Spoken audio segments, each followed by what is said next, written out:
This is a installation at the Bristol Art Museum. Depicts my three children sleeping. I think that's the most vulnerable state when you're watching your children sleep and all the worries set in. Bit of an insomniac. The interesting thing I find about this piece is you cannot actually view any of it in the perfect location. You rely on these cameras recording a certain angle and then projecting or transferring the image onto a screen.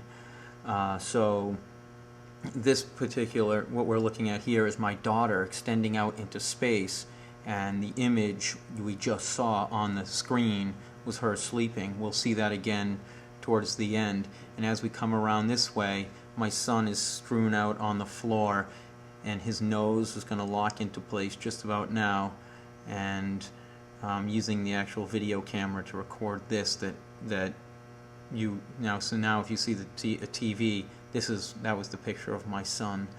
Now I'm moving around, and my youngest son, he's an infant, is stacked up and being recorded from directly over it. This is a sort of a side angle of just the material that the viewer may see, until the viewer refers to directly what's in front of him on the screen.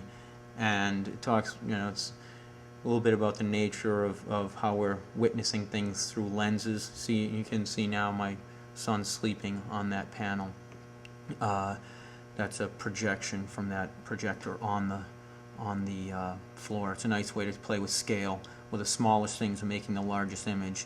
You can see in the background my daughter on the TV, and my son is across the floor. So it's all three children, and it speaks about sort of knowing the things that surround us.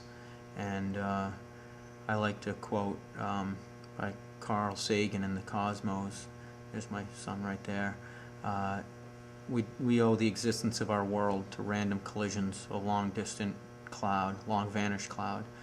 And I thought about that on a macro level, the existence of the universe, but also on a micro level, and sort of the little things that we happen to come across and how they form our existence and our perception, and then the things that are more meaningful to us, that we attach our emotions and our feelings. And I wanted to let those things kind of all exist in the same world.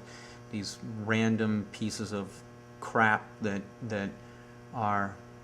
make up our lives, these little things, as well as these things that are very important to us, like our children sleeping. And so it's part of the things we don't care about at all, and the things that we obsessively worry about, and they're all living in one big or little universe, I guess, defining one another.